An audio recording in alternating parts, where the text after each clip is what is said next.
غور کیجئے گا، میرے ساتھ چلیے گا، میرے ساتھ رہیے گا. ایک لمحے کے لیے چھوڑا تو تقریر مس ہو جائے گی. جی کیا؟ محرم، سفر، ربیع الاول، ربیع الاخر، جمادی الاول، جمادی الاخر، رجب المرجب، شعبان المعظم، رمضان المبارک، شوال المکرم، ذی قعدہ، ذی الحج، یہ 12 مہینے. نام کس نے رکھے ان مہینوں کا؟ قرآن میں ہے، حدیث میں ہے، تو پھر کس نے رکھے نام؟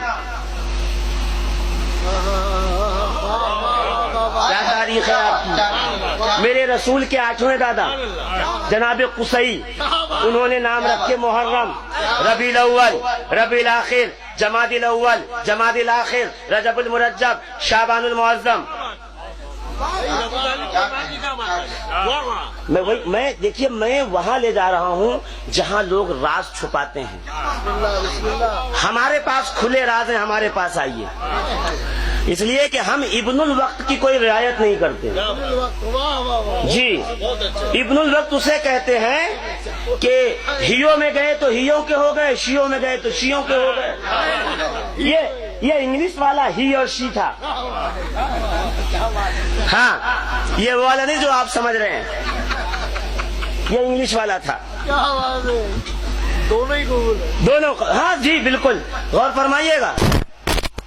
اب وہ جیسے 10 محرم آئے، ایک صاحب آئے 10 محرم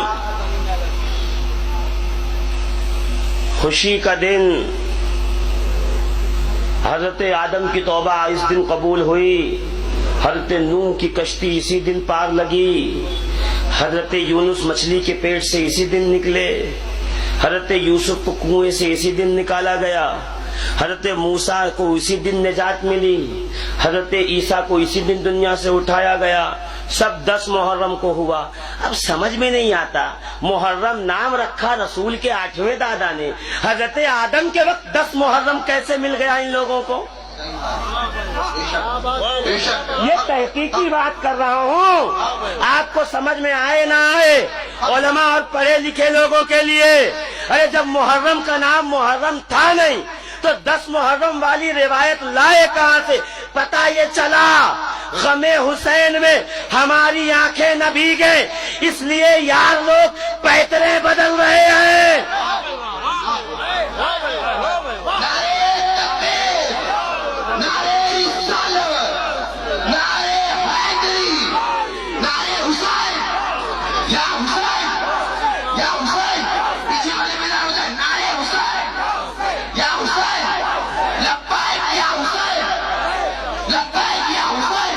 حضرت آدم کے دور میں محرم نام ہی نہیں تھا اس مہینے کا، حضرت نوح کے زمانے میں محرم نام ہی نہیں تھا اس مہینے کا، تو تم لوگ 10 محرم لائے کہاں سے؟ چلیے ٹھیک ہے. غوث اعظم نے کہا، آواز کم کی، چلو ٹھیک ہے کوئی بات. غوث اعظم نے کہا، ان کی کتاب میں لکھا ہے، تو ان کی کتاب میں صرف یہی تھوڑی لکھا ہے آدم کی توبہ قبول ہوئی، نوح کی کشتی پار لگی، یوسف کو جو ہے کنویں سے نکالا گیا، یونس کو مچھلی کے پیٹ سے رہائی ملی، حضرت موسیٰ علیہ السلام کو جو ہے اسی دن فرعون سے نجات ملی، اور عیسیٰ کو اسی دن اٹھایا گیا. یہی نہیں لکھا، اس کے بعد ایک جملہ اور لکھا ہے غوث اعظم نے، لکھا ہے کہ 10 محرم کو ہمارے نبی کی ولادت ہوئی. اب یہ بھی پڑھو، اس پہ بھی عمل کرو. بات سمجھ میں آ رہی ہے؟ کیونکہ میں آج بات ہی اسی جگہ ختم کرتا. کہ غوث اعظم نے کہا ٹھیک ہے. غوث اعظم نے یہ بھی کہا کہ 10 محرم کو حضور کی ولادت ہوئی، تو مانو گے؟ وہ تو 12 ربیع الاول کو ہے. پتہ یہ چلا جس نے یہ جھوٹی بات پھیلائی وہ یہ بھول گیا کہ آنے والے وقت میں کچھ پڑھے لکھے لوگ بھی پیدا ہوں گے. جاہل جھڑپ نہیں ہے، سنی سنائی بات کرنے والے. چلو مان لیا کہ 10 محرم کو ہر نبی کو کچھ نہ کچھ انعام ملا، مگر میں یہ تو چاہنے والا، اتباع کرنے والا اپنے نبی کا ہوں، تو ہر نبی خوش ہوئے ٹھیک، مگر 10 محرم کو میرے نبی نے کیا کیا؟ ہمارے لیے تو وہ ہے نا اصل.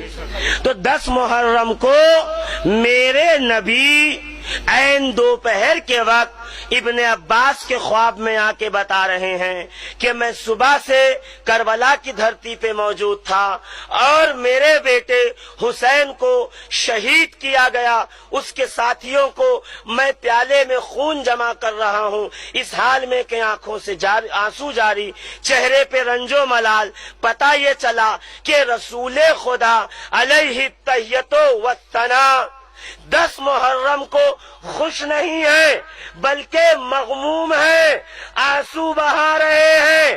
اب آدم علیہ السلام، نوح علیہ السلام، موسیٰ علیہ السلام کو کیا ملا؟